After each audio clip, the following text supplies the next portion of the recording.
I didn't like the Nostradamus album. At that time, my thoughts were somebody need to go back to the drawing board. To me, it wasn't Nas that we knew. And you know me. You know me. Don't get too big on me. Don't you dare. Well, he was getting big. But he was getting big. But it's funny how that works because people could tell that he was switching up a little bit and people weren't really happy about it. So it's like kind of like, I'm not going to say he was falling off, but it's like he clearly wasn't at like the peak of his abilities. Yeah. And there was this other rapper from Brooklyn. Yeah. From the Marcy Projects. Yes. Who kind of saw that as an opportunity. Yes, he did. God. Which, look, I mean, honestly, I got to give him credit for seeing the opportunity and going for it. I gotta give him some credit and be like, look, like, if we're talking about top dog, or like Nas was top dog, yeah, and he's slipping a little bit, this is my chance, yeah, and he went for it. He went for it. We're talking about Jay-Z, if you don't know. We're talking about Sean Carter, a.k.a. Jigga Man, a.k.a. Jehovah, a.k.a. Jay-Z.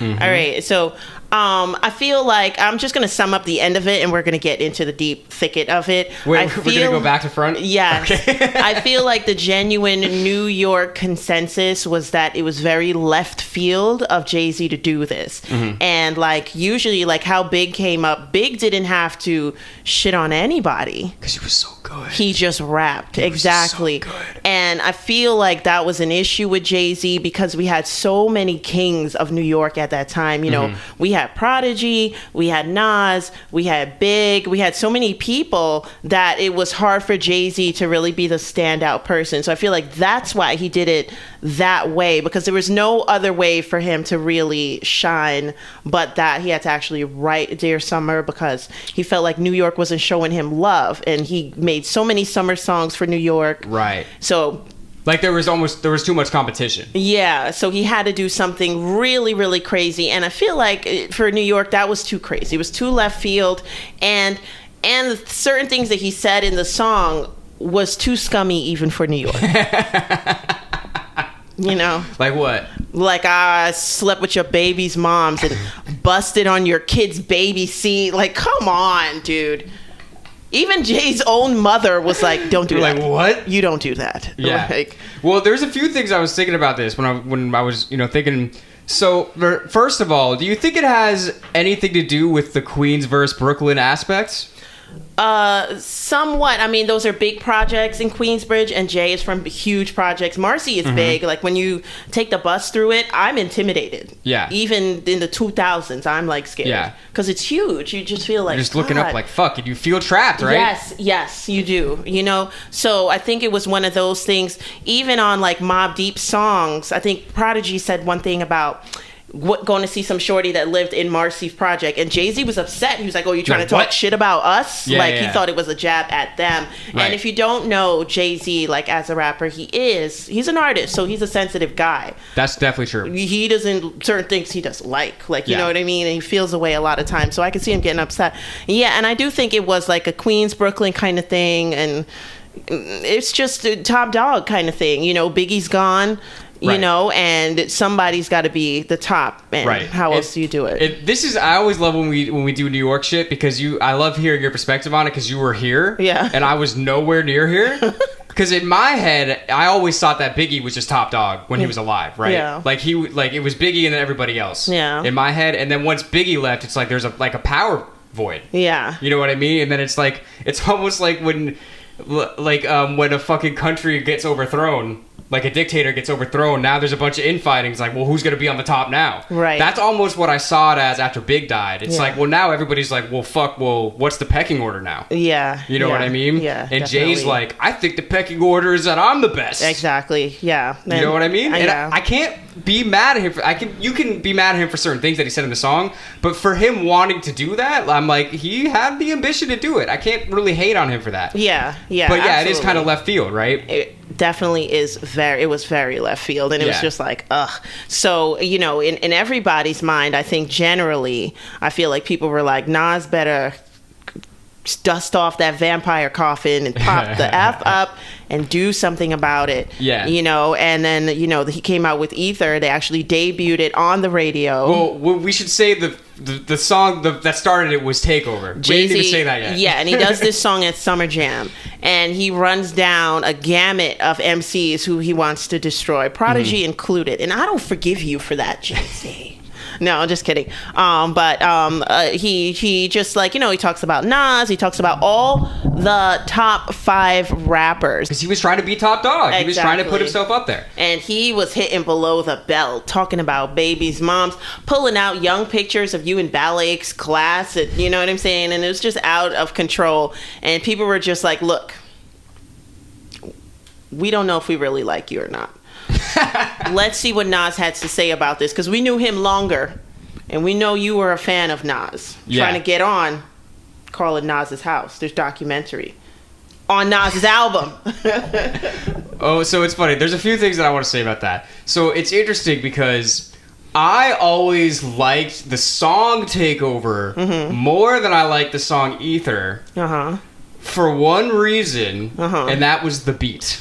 You see, I hated it for that reason. Because the beat sampled 5 to 1 by The Doors. Exactly. And like we said in our last episode, The Doors were the first band that I was ever a fan of. And at the time when I was discovering all this shit, I was just getting into rap music. Yeah. So when I heard that song, I was like, oh shit, like rappers know about The Doors too? And it made me really excited. Yeah. So I think it's interesting because now I didn't even really see it in the context of the beef as I was like learning all this shit, because this was after it already happened when I'm like learning all this shit. Right. So I was just like, oh, this song is fire. And they got Jim screaming and then Jay-Z's talking his shit. Yeah. And then now I see it in the context. I'm just like, oh. Yeah. This is kind of wild. All right. And you look over at me and I'm like, I hate this. You're like, you like that song?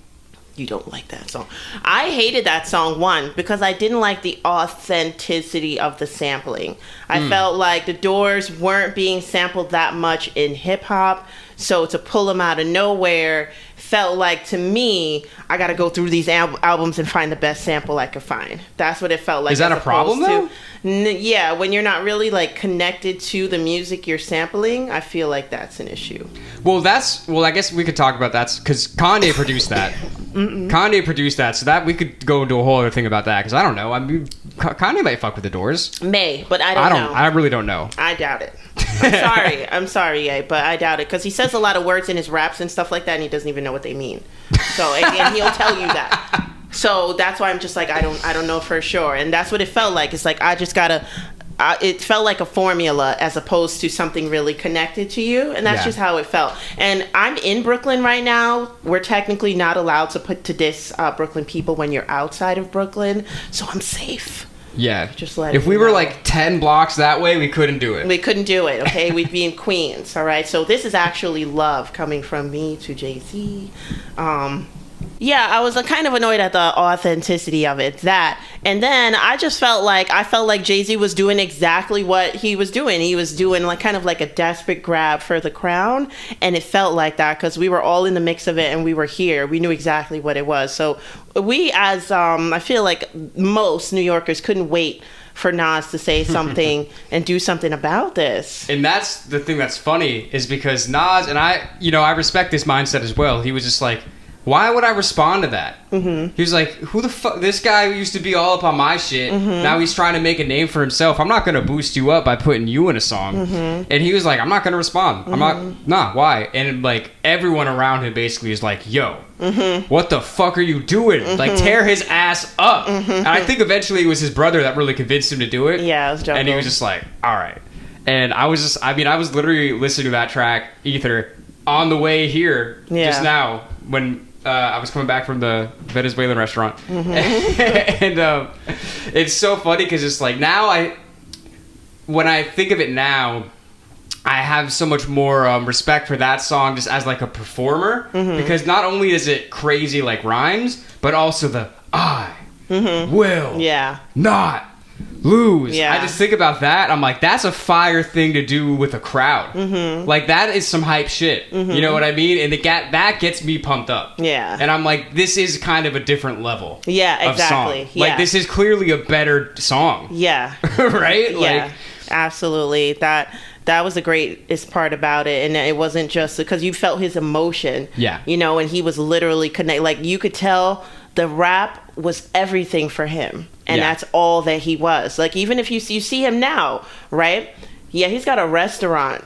But what does he do? Who is he? He's a rapper. Yes. He doesn't own a clothing brand. Right. He's not in movie. Well, he's not really much of an actor. He doesn't act a lot. Right. Yeah. That's who he is. And we felt that. Like, and, you know, Angie Martinez put it up on the radio, and there was the poll, and I felt like I didn't even have to, I never call radio stations. And I like, everybody was like, you don't even have to call in. Like, you know what I mean? We know this song. Everybody knows. This one's going to murder it. Yeah. And also, I mean, we kind of talked about this a little bit, but also this was the time, like, Nas' mom had fucking cancer, and, like, him and his what was her name? Who had his daughter? Carmen, and they were broken up, and then Jay-Z talked about. So it wasn't only a rap thing. Like there was a lot going on in his life right now, and a lot of emotions to potentially put into the music. Yeah, and you can kind of feel that during this time, and like in his music, there's so much passion going into it. Yeah, it's more than just like, I'm gonna do this to boost myself up. Right, yeah, and there's a lot of stuff that he was saying that was on our minds. You know, I feel like for like 4 or 5 songs, Jay-Z started them off with a Biggie rhyme, and Biggie had just died, and it was like, Jesus Christ. Yeah. And then Nas was like, how much of Biggie's rhymes is gonna come? And that everybody was just like, somebody said it, you know. And Jay-Z even had to come back with another song, was just like, I'm just bigging up my brother, bigging up my people, and we get it too. But at the same time, it's like, no, like we heard those rhymes already. Yeah, they're not yours. Yeah, and at a certain point, just like the track, there's just better rhymes. It's like you did what you could do, but you didn't beat him. Yeah, Nas won. Like, I'm sorry. Like, yeah, and you brought Jim into this. How the fuck dare you? Yeah, don't bring Mr. Morrison into this. Don't bring Jim, and don't bring Zeppelin into any. I will always hate those songs. I don't care how good they are. What, the one with Diddy where he had Jimmy Page on it? Yeah. If you sample Zeppelin and you sample The Doors, that's an automatic hate from me. Damn, I'm not going to show you those beats I've been working on. Oh, no.